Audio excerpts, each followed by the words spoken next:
Good afternoon. It's another World Cup match day in Toronto. Croatia and Panama are set to square off at Toronto Stadium tonight. But before that, fans will be taking in two other games at watch parties across the city. Our Nathan Downer is live at FIFA Fan Fest at Fort York this hour. He joins us now with more on how fans are gearing up for today's matches. Nathan, what a gorgeous day to take in some soccer. Yeah, the conditions are perfect. We are already seeing a lot of Portugal fans and a few Uzbekistan fans as we are inside FIFA Fan Fest. DJ Rennie is the one on the wheels of steel playing the music. A little bit later, Sean Desmond from Toronto. He'll be performing. Brilliant award-winning artist and movie star. Sharon Ballenbach's going to join me. She's the executive director of the FIFA Fan Fest World Cup 2026 Secretary, City of Toronto. I got it all right. You must be enjoying it. It's going pretty well so far, is it not? Yeah, we're very pleased with how everything's going here at FanFest and over at the stadium. We're here and across the city. We're hearing amazing stories of people just enjoying Toronto, enjoying this vibe, and really celebrating football. Doors open at 11:30, and for many of the fans here, it's their first time coming to this Fan Fest. What do they need to know? Yeah, a few things. So definitely check the website to know what you can bring in and what you can't. We have lots of people bringing in some things that they shouldn't. So just a reminder that you can't bring in hard metal or glass water bottles, so soft plastic only, and then small bags. So those are the things that make the line smooth and faster and improves your experience when you come down. I also understand that you've done some things to improve the fan experience, some enhancements. What's been done? Yeah, we've been open for a few days now, so we've had learnings every day, and every day we're making a few tweaks to make sure that fans have a great experience. We made some improvements to our lineup so that people aren't in line to make that smoother and faster. We've improved some things on site with the flow of how fans are moving across the site. It's been a great experience, and we're getting great feedback. Well, so far so good. I love the fact that you're wearing red and white. So when you're walking around, what are you doing? You know what? I'm looking around for everything. Yeah, everything. And I'm mostly looking for the fan experience. Those moments where someone's coming here for the first time, they're experiencing one of our sponsor activations, they're enjoying the cultural food, they're enjoying the family events and family things that we have with their children.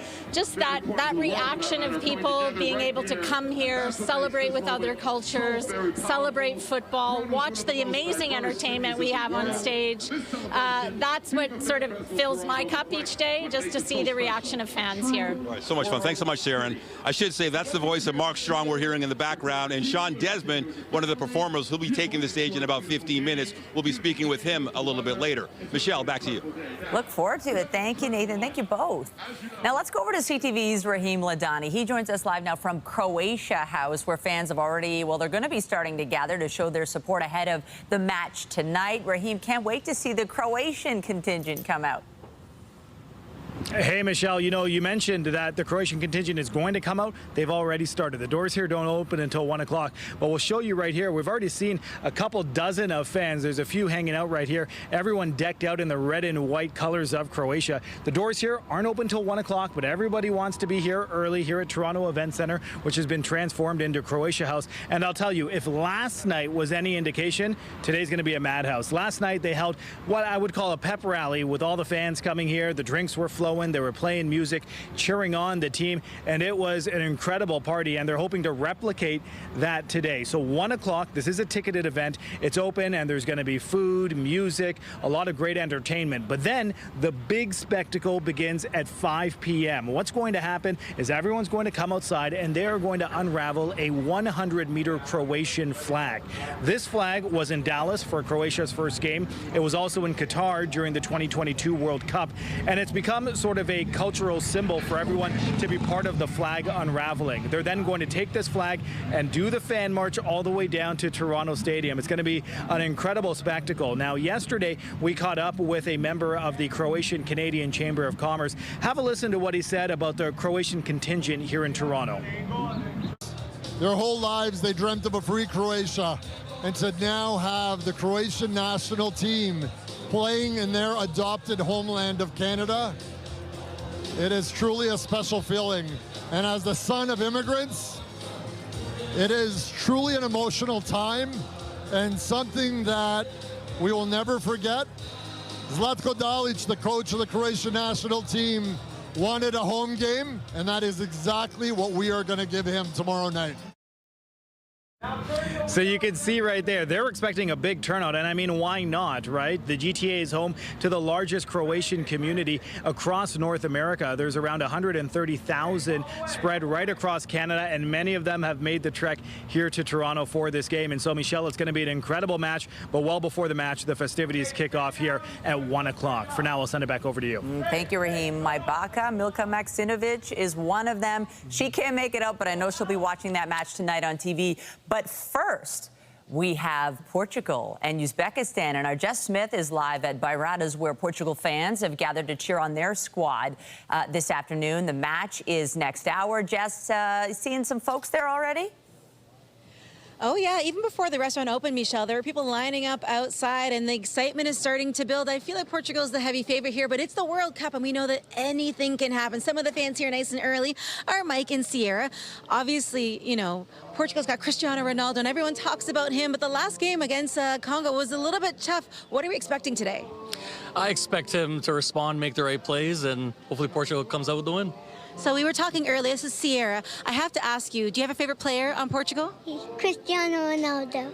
Who's going to win today? Portugal. By how much? 2-0. That's a pretty big prediction. I like it. We got lots of fans here getting ready. I mean, obviously, it's very, very exciting. I feel like Portugal's always got the ticket when it comes to a really big fan base. But how has Toronto shown up? Because I feel like you have a ton of people with Portuguese backgrounds that live in and around the city. But how have you seen the community show up? I think they've shown up. Everyone's, showing support, and, vibes been good. Honestly, I'm so excited. We still have some time before the game starts. I know she gave her prediction. What's your prediction for this game? I'm going with 2-0. I trust my daughter's gut. Okay, very nice, very nice. But we got some people getting ready here. The patio's already full, Michelle. Lots of fans. I see a nice jersey over here. I'm going to call you up here because you're cute as a button. Come on over here. You look so good. Come on up. I have to ask you, I mean, obviously you got the fam here. Why did you want to come out today? My daughter is the one who arranged everything, and you know what? We love to get together, and this is exciting for us, so go Portugal. What is it about the World Cup that gets people going? I mean, it doesn't matter what country you're from. It doesn't matter whether your country's in the World Cup or not. I feel like there's just something about this particular tournament that brings people together. What is it? I don't know. It's just the energy of your country and the passion for your country. Yeah, I'm serious. Excitement, and like my husband was born and raised in Madeira, Portugal, so for him this is huge, right? Mike, come up here. Listen, he's focused. He's getting ready for the game. We'll be here all day, so we're going to talk to you guys as the game gets started. But, Michelle, we're going to send things back inside for now. I feel like 2-0's probably a good guess, but you never know because truly anything can happen. We're here at Bairrada all day. We'll send things back inside to the studio. Thanks, everyone. And so many people, they identify with multiple countries, maybe Portugal, but also Team Canada. Team Canada making its final preparations before taking on Switzerland in Vancouver tomorrow. Huge game. The team was back on the practice pitch yesterday. Both Canada and Switzerland have 4 points through their first 2 games. Canada has a slight advantage in Group B due to a better goal differential. That means Canada would win the group by securing a victory or a draw against the Swiss. I think we're in a great moment, and I think we just have to keep doing what we've been doing over the last game and last few games. I think it just all came together against Qatar, and we have to keep that momentum and keep pushing. And I think the guys are ready for it and ready to perform. For the Swiss, to be honest, you'll just find out on the game. I can't really tell you anything, but you'll find out.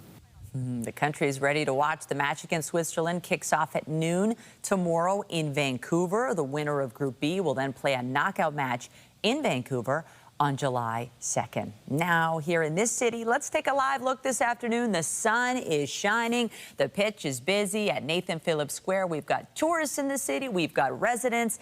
Lots of folks with a whole bunch of plans on a Tuesday in June. Lindsay Morrison is here with a look at the current conditions, and they're quite nice. Yeah, very nice, Michelle. We've talked recently about how nice the weather has been in Vancouver recently for those Canada games, but we've got a great day here at home as well. It is 22 degrees this hour at Pearson Airport. Glorious sunshine, winds out of the northwest today, providing a little bit of a light breeze and perhaps some relief from a bit of heat this afternoon. All is clear on the satellite and radar. We don't have to worry about the chance of showers or the risk of thunderstorms, at least not for today. Here is today at a glance. 26 degrees the high, 25 is the norm. Winds gusting to near 40 kilometers per hour. We are very high today, though, on the UV index at an 8 in the city and right across southwestern Ontario. So don't forget your hat, your sunscreen, and your water to stay hydrated if you're going out to any of those watch parties. Coming up, we'll take you through your forecast for game time tonight, plus how the rest of the week is shaping up. That's ahead. For now, Michelle, back to you. Thank you, Lindsay. York Regional Police are investigating after shots were fired at a home in King City this morning. Officers called to a residence in the area of King Road and Keele Street around 2:15 in the morning. The home was hit by gunfire, but no injuries have been reported. Police provided an update at the scene. Whenever you see projectiles being fired at a house, it doesn't really matter where they go. There is the potential for danger, both for people inside the house as well as anyone else that's in another one.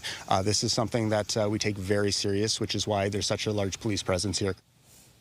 Police have not provided any information on possible suspects at this stage. They're asking anyone who might have details to come forward. Police responded to a single vehicle crash on Yonge Street south of Lawrence early this morning. A pickup truck crashed into a pool in the area around 5 a.m. with the traffic light being knocked over. No injuries reported in connection with this crash. The cause is under investigation. There's a new poll suggesting a tight race between Olivia Chow and Brad Bradford. The survey conducted by Main Street Research finds 43.6% support for Chow, followed by Bradford at 38%. Meantime, 60% of respondents say the city is on the wrong track, with less than 25% saying Toronto is heading in the right direction. Chow's approval rating sitting at 41% with this poll. Former Mayor John Tory offered his thoughts on the race. This is one of those things where it's going to be that kind of a race. It's going to be close. There's two people principally that are there, and I think she still has the advantage because she's the incumbent. It identifies in the poll as well the Island Airport as being unpopular. Yeah. That, I think, over time will help her, just in the terms of her exploiting that issue a bit, but we'll see. The poll has a margin of error of plus or minus 2.9 percentage points and is considered accurate 95 times out of 100. Several First Nations east of the city are set to become owners of a new nuclear reactor in Bowmanville after striking a deal with the federal and provincial governments.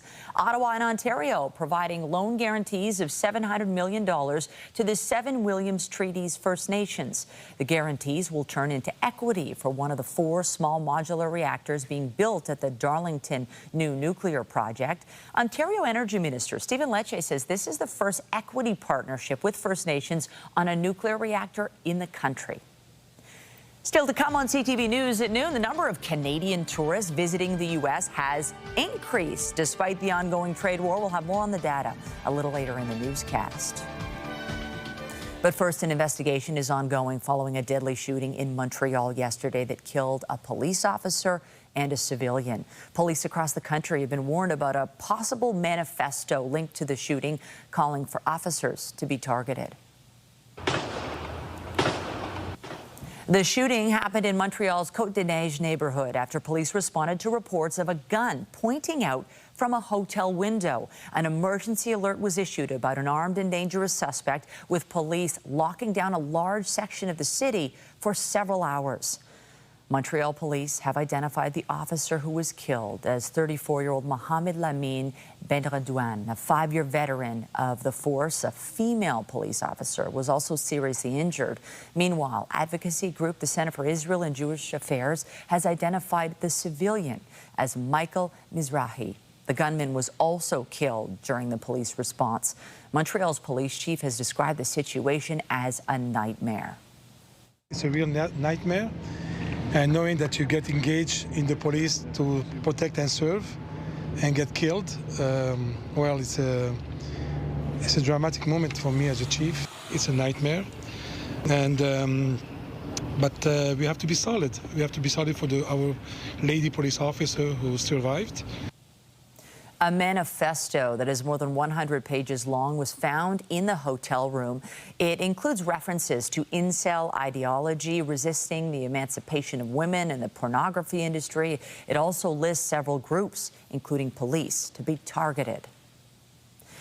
A Canadian trade mission is currently in Japan, focused on securing economic partnerships. More than 300 delegates from 175 companies have joined the economic venture, representing about 30% of the companies that work in Canada's defense sector. CTV's Judy Tran has the latest from Tokyo.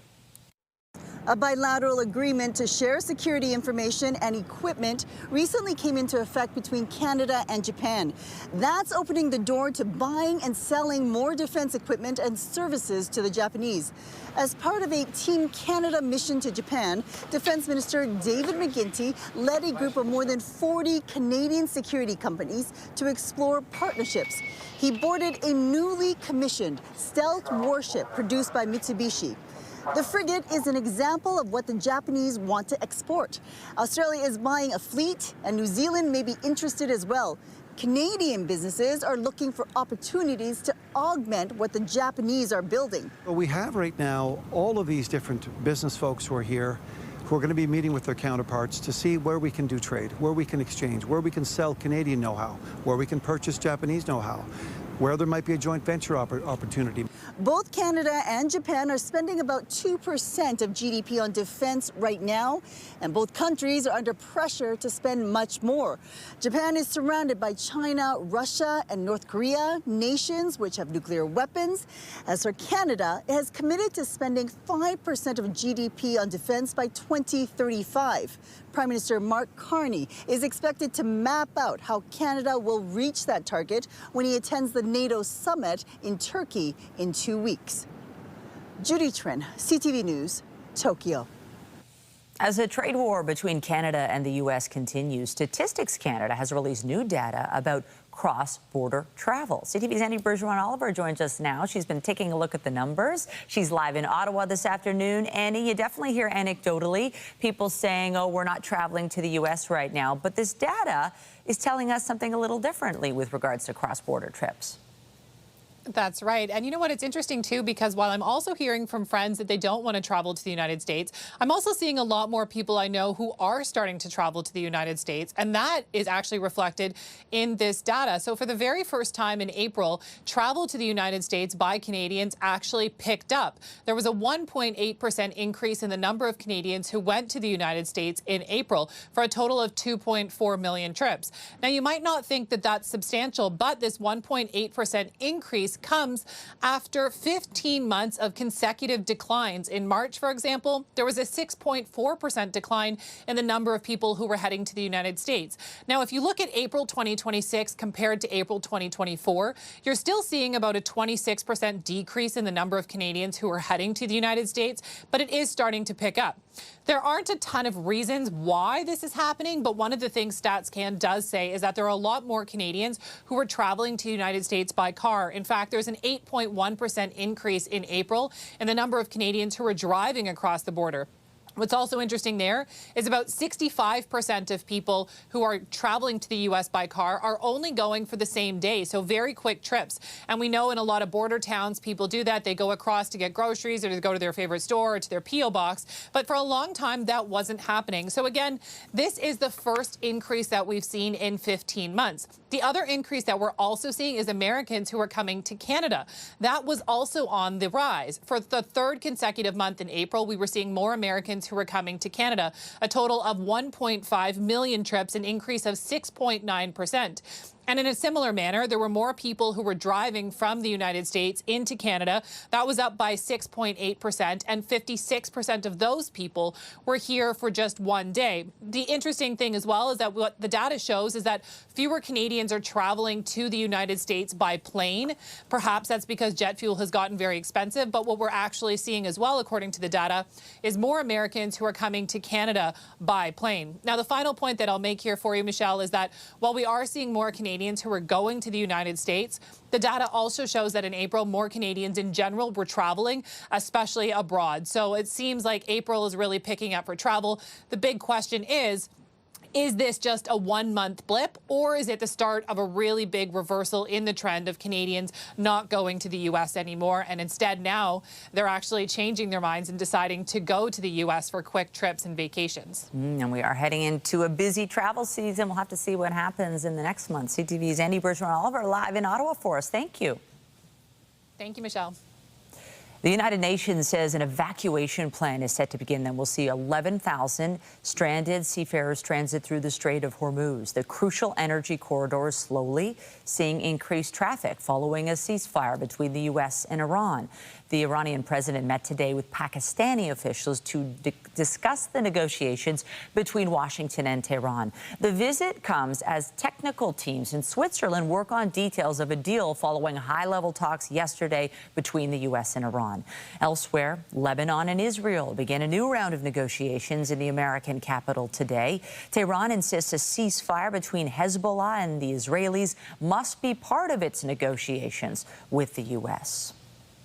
Over in France, 40 drownings have been, there have been 40 drownings in the past week as the country seeks relief from searing heat. People across Europe are being exposed to extreme, exceptionally high temperatures. France is most affected so far. About half the country is under a red heat wave alert. It recorded its hottest day ever today, 29.8 degrees. Europe is the world's fastest warming continent. Temperatures there have been increasing twice as fast as the global average since the 1980s. The UK and Spain are also sweltering right now. Researchers in Italy have developed a robotic arm inspired by a creature of the deep. The octopus-like arm can feel its way around using artificial suction cups and use that sense of touch to grasp objects underwater. When a cup touches an object, its shape changes, altering light reflected from tiny internal LEDs. The light is detected by sensors, allowing the system to estimate from which direction the contact is coming from.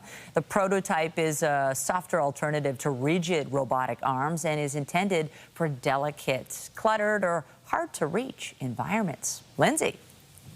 Well, whether you are heading to Toronto Stadium or perhaps to an outdoor watch party somewhere, the weather is on our side today. Here's what you can expect at 7 p.m. Loads of sunshine, temperature around 22 degrees. There are other World Cup games happening. There's one in Houston. That's going to be happening at 1 p.m. Eastern time. Another in Boston this afternoon. You can see there's some wet weather in that part of the U.S. And then tonight in Guadalajara, conditions are looking pretty good. But once again, there is an ongoing risk of thunderstorms. We're going to talk about the chance of some active weather here at home heading into the day on Thursday. But if you're heading out to watch Canada tomorrow, conditions are looking pretty good. We'll take a look into the weekend as well with your weather forecast after this break. When you see it happen, send it to CTV News. Text 10400 from your screen to ours. Text 10400. It's day 13 of the World Cup, and it is game day here in the city of Toronto. But before the match at Toronto Stadium tonight, there are big matches to watch elsewhere. And one of those watch parties is FIFA Fan Fest. Nathan Downer taking in the atmosphere this hour. How is it, Nathan? It's really good. The weather is perfect for this, and the music is great. Sean Desmond, I've been following him for many years. He's a brilliant performer. He can sing, he can dance, he can act. And these fans that got here early are lucky enough to watch him perform. Now, the DJ, the guy really running the show for the entire Fan Fest, is the man himself, Strizzy, all of a sudden. But I know you as Mark Strong. Mark, how exciting is this for you to be a big part of this? Yo, this has been an incredible event. It's incredible to see all of our cultures always come together under the umbrella of football, but the music, the people, the foods, the fun, the dancing, and everything has just been an incredible vibe in concerns to like even population. People are coming in from everywhere. Sometimes they're like here for the rain, they're here for the sun, they're here for the music, they're here for the soccer. Either way, it's Toronto, it's Canada, man. Yeah, it's amazing how sports brings the world together. And for those that maybe come down here, but they might not be realizing the artists that you have, but who are some of the big names that are taking the stage? Well, as you just mentioned, Sean Desmond is rocking it right now. We just recently had Chaos perform as well too. We got Julie Black coming up. We got Walk Off the Earth. We got Hardy. We got Alyssa Cara. We got Kaiser, who somebody wants to meet. But we also have a lot of people out here here that you are going to be astounded by some surprises as well too. Tickets are always available because you can register for free, so keep looking out for when they release more tickets. Cardinal Official, of course, I mentioned, he's a big part of this. The Sound Clash is all about him making this happen. So listen, man, I'm happy to be part of it. I'm happy to be part of history. I'm happy to be part with you because we made history a while back as well too. So I'm really happy to be here with you, Nate. All right, so we used to work together. Yeah, so back in the day, not to brag, but I've met Cardi, I've met Sean Desmond, You know them I know well. Scratch, I know yourself, but for some reason I never met Kaiser. So I was saying that off camera, but you want to blow up my spot. Yeah, no, we're going to make it happen. No, I'm not voting responsible. There's certain people want to meet certain people, and I can make it happen. We'll talk to somebody about it for sure. Keep up the great work, Mark. The city's lucky to have you. Oh, man, no. You're the voice of the Raptors. You're the voice of the Argos. Argos, you're the voice of the city. Absolutely, and I really appreciate that. My voice doesn't mean anything without you people, so thank you guys very much, and I can't wait to get back over here, rock it, go Canada, and whoever it is you're rooting for, I hope they win. All right, I'll let you go. Thanks again, Mark. Thanks a lot, Appreciate brother. it. Good seeing you. Take care. Kaiser, All right, so I'm gonna check you soon. all right, so again, Sean Desmond's on the stage. We're going to be chatting with him a little bit later. Michelle, back to you. Oh, we look forward to it. And thanks to DJ Mark Strong. Wow, that was a lot of fun over there. Lindsay and I have been to and from down there. Probably never done more walking in my life, getting to and from, but it's actually wonderful. And I think a lot of people who are maybe thinking, okay, the World Cup is in town. I should go, but it seems like a lot getting downtown. It's actually very organized, very enjoyable, and really something to remember. And anyone who thinks that Toronto's not showing up for the World Cup needs to go visit some of these areas because it is incredible. Nathan Phillips Square is another one. We're seeing a live look behind us right now. So much fun. People playing on the pitches. I've been enjoying the music at FanFest too. It's been just awesome. And today, weather is on our side too. Yeah, we've had a bit of everything when it comes to weather through this World Cup, but today should be a nice, easy, breezy day for getting around. Weather is brought to you by the Presler Law Firm. Injury lawyers, you don't pay unless they win. And we will begin with a live look from Hotel X. There's Toronto Stadium, going to be a very busy place in a couple of hours, and it is going to be an exciting and big game, as we've been mentioning. Condition-wise, lovely. Look at that blue sky over our city right now. We don't have much to worry about as far as active weather, and temperatures are pretty well where we expect them to be at this time of year. It's 22 degrees right now at the airport. You'll find it slightly cooler in places like Wyerton, 19 degrees right now. Parts of northern Ontario a little cool, but others are into the 20s. So overall, this is a nice summer day. Not too hot, not too cool. 26 degrees is what we're forecasting for this afternoon. That is on the warm side of seasonal, and lots of sunshine expected too. Speaking of FanFest, if you're heading there to enjoy the game tonight or any of the games that are happening, there's 4 today, whether it's at FanFest or elsewhere.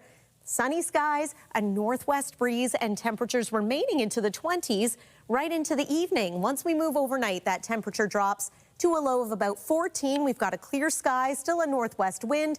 Tomorrow is very similar. We're going to increase the cloud by about the noon hour and through the afternoon. Slightly cooler at 25 degrees, but a beautiful seasonal day. And that's the case right across southwest Ontario, the GTA, the Golden Horseshoe, and eastern sections of the province as well. Although I do want to mention that in addition to the increase in cloud, there is a slight chance of a shower by about tomorrow evening. Today, though, high pressure at play, nice and quiet. If anything, just a few fair weather clouds, but no rain expected. We are keeping an eye on disturbances stateside and to our west. Those are eventually going to influence our weather conditions. Wednesday, as mentioned, there's the increase in clouds, slight chance of a shower in the afternoon or the early evening.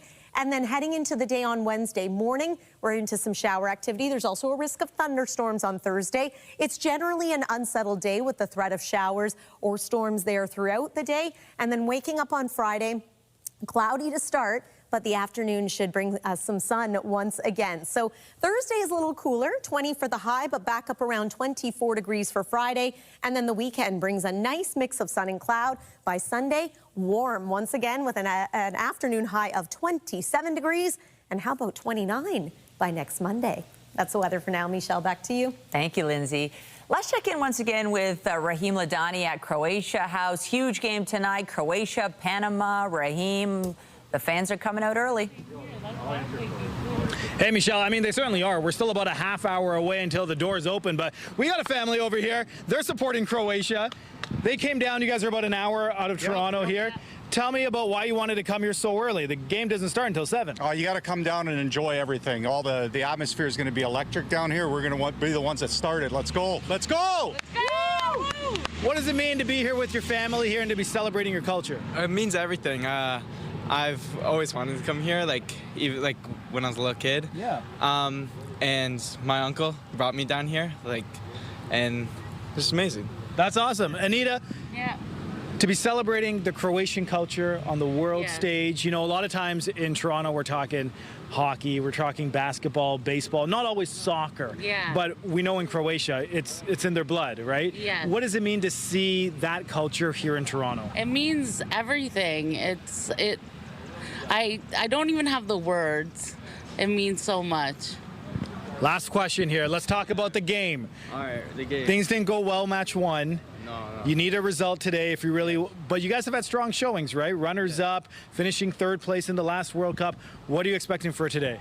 I'm expecting 3-1. They always do, you know? Do what we always do. And what they always do? Croatian fans, they show up. And they're going to show up because at 5 o'clock, they're going to unravel a 100-meter Croatian flag. And then they're going to march down all the way down to Toronto Stadium. It's going to be an incredible spectacle. And Michelle, we're going to be here for all of it and bring it to the viewers right across Toronto. We'll send it back over to you. Can't wait to see it. And the Panama fans, last time they had a game in town, they were allowed to. It's going to be quite the day. Appreciate it. Thanks to everybody. We're going to take a short break as we look at the beautiful Toronto Stadium, the lake glistening this hour. You're watching CTV News at noon. More to come. Stay with us. The Blue Jays will be looking for a 3rd straight win when they continue their series with the Houston Astros this afternoon. This is in the air to left field. Varsho going back to tag. Alvarez the catch. Moonshot of a flow to the plate. I mean, that just sailed over home plate. Varsho scores easily. The Jays broke a 2-2 tie with a sacrifice fly in the 7th inning last night. They went on to win the game 4-2. First pitch for Game 2 of the series is set for 4:07 at Rogers Center. Shane Bieber gets the start for the Jays, making his season debut after returning from injury. Former stroke patients are returning to Brantford General Hospital as part of a support program to help others recovering from their own strokes. CTV's Karis Mapp has the details. John Racine is back on his feet only a month after one of the scariest nights of his life. Around 2 o'clock in the morning, I thought I had cramps, so I just slid off the bed. And then I called Lisa, and she called the ambulance and everything. It was at Brantford General Hospital where he learned he had suffered a stroke. Wasn't too good because I couldn't feel nothing in my left side. I remember John, first day, he said, Lisa, I can't live like this. If I have to be like this, I don't want to live. Racine is now preparing to be discharged, but the journey wasn't one he had to make alone thanks to March of Dimes Canada. We started actually in Kitchener-Waterloo in 2008 under Stroke Recovery Canada. And from there we blossomed, and now we're in 33 different hospitals across Ontario. Their Peer Connection program connects stroke survivors with new patients to help them through the recovery process. David Young returned to the hospital stroke ward as a volunteer a year after suffering a stroke himself, and has since worked with dozens of patients, including Racine. Just to let them know that there are people out there that have been through what they're going through. I could see the light in John's eyes when, you know, he said, oh, I talked with David, and he was telling me about this peer program, and he said, like, Lisa, he had a stroke, and like, he looks fine. I said, and that's going to be you. June is Stroke Awareness Month, and according to statistics from the Heart and Stroke Foundation, roughly 100,000 people suffer from a stroke every year in Canada. It is the leading cause of disability in Canada, with about 1 million people currently living with a stroke, and they estimate that about a person's having a stroke every 5 minutes in Canada.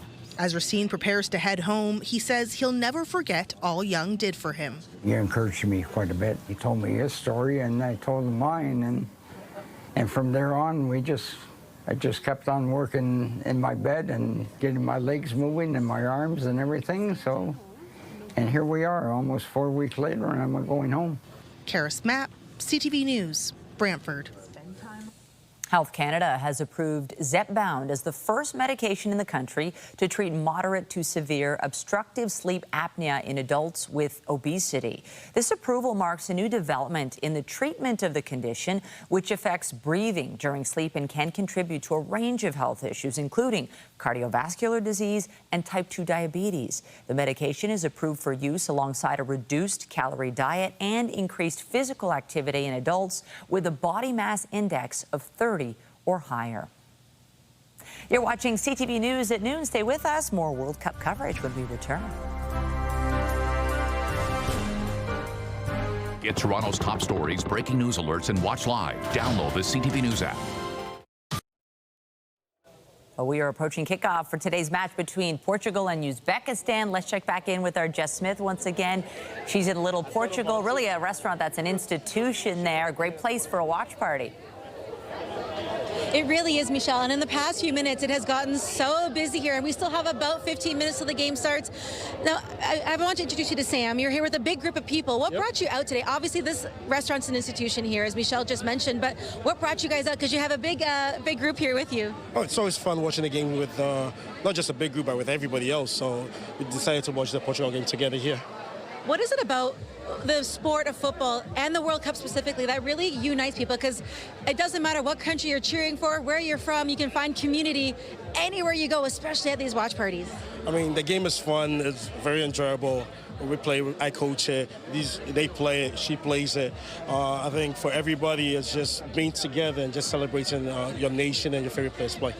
I feel like for young soccer players or football players, because we have a few of them, I think, at the table here you were mentioning, what does this do to inspire them? Because I feel like you see these people on the greatest stage, the female teams, the male teams, and you're like, okay, maybe I could be there. But do you think it helps kind of get the juices going as far as that inspiration? Yeah, it allows them to dream. All right, and the dreaming is free. And if you see your idols on TV and you want to be there one day, you can only just look and learn from it. You just dream about it and just work towards it. Now, Portugal is the heavy favorite as we head into the game today, but against DR Congo, we really thought they were going to take it. Anything can happen when it comes to the World Cup, but what do you think is going to happen today? Prediction, maybe score, or just do you expect more from Ronaldo? What do you think? There's a lot of pressure on his shoulders. I mean, there's a lot of pressure on his shoulders. When you happen to be one of the greatest players ever, it's understandable. And if history has told us anything, he always rises to the pressure. Right, so I expect him to shine. He might not score. Even if he doesn't score, it doesn't matter as long as the team wins. Prediction for me, I'd say 4-0. Listen, I've spoken to a lot of people here. 2-0, 4-0. It's gonna be interesting. So you guys enjoy. I think you're cheering for Portugal, yes? Yeah. You know what? Have fun. We'll be here the entire game, Michelle. Lots of excitement. The patio is starting to fill up, and I have to say the forecast is perfect for taking in some football. We'll send things back to the studio. Thank you. Thanks, everyone. Small businesses in the GTA are concerned higher fuel costs could impact the summer tourism season. The Canadian Federation of Independent Business says nearly 85% of small businesses are worried higher fuel costs will impact their bottom line. The CFIB is encouraging Torontonians to explore their own communities and shop local this summer. Despite recent lower home prices in the GTA, a new poll finds more than half of people who live here would move away to find cheaper housing. The Royal LePage survey finds 55% of GTA residents would consider buying a home in one of Canada's most affordable cities if they were able to find a job locally or work remotely. Millennials and Gen Z were most likely to relocate.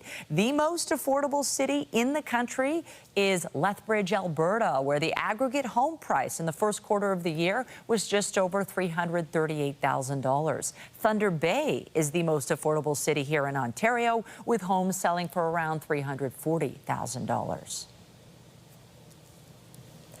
Tick-borne illnesses like Lyme disease are a growing problem in both Ontario and the Maritimes. And now a mother who saw her two sons become sick because of the insects has come up with a new botanical spray to protect people across the country. CTV's Paul Hollingsworth has the story.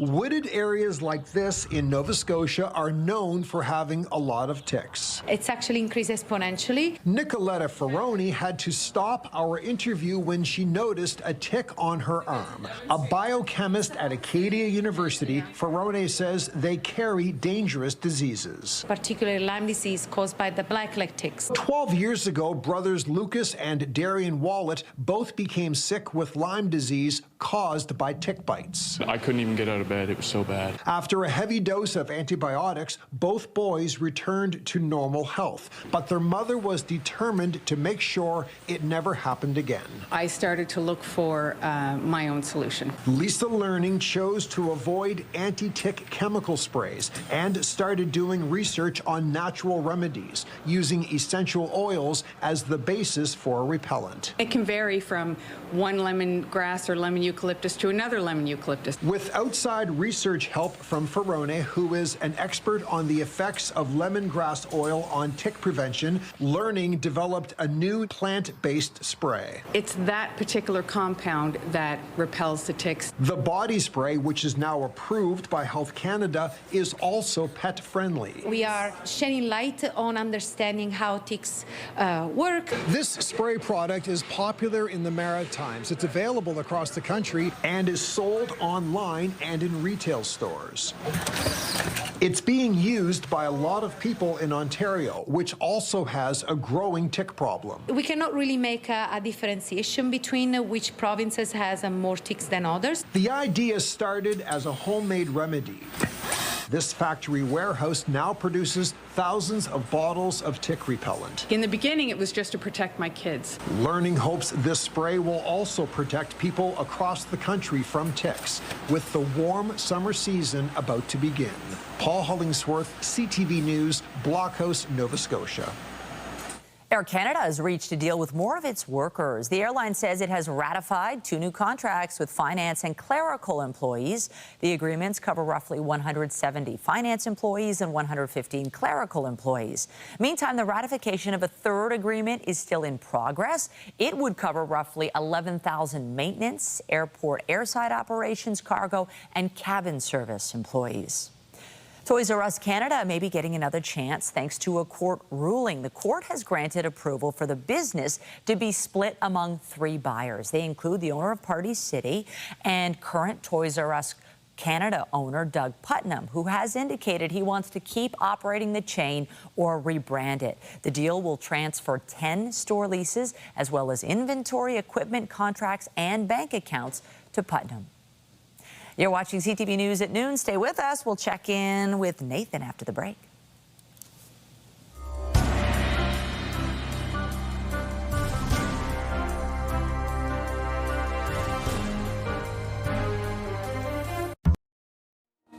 To FIFA Fan Fest we go. Nathan is there this hour taking in the sights and sounds. The Portugal-Uzbekistan game about to start. How are things, Nathan? I'd say about 500 people are here getting ready to watch the big game. So the DJing has ended, the performances have ended, and now the fans that are here are going to be able to watch the game. If you are coming down, just to let you know, after this game, there's going to be some time for more music. The tenors are going to be performing, and then Julie Black is going to take the stage, and then they're going to show the Ghana-England game, and of course the Croatian game a little bit later as they take on Senegal. So just lots of fun for the fans to check out. Now, Sean Desmond, who was on the stage earlier, he's a big soccer supporter and a big soccer fan, and he's born and raised here, but he is of Portuguese descent. But anyway, we talked a bit about the game, what it means to him, and also how important it was for him to be on that stage. Here's more from Sean Desmond. I mean, I think it's so special for the World Cup being in Canada. Once in a lifetime, I was able to bring my kid to the Canada game, so that was crazy.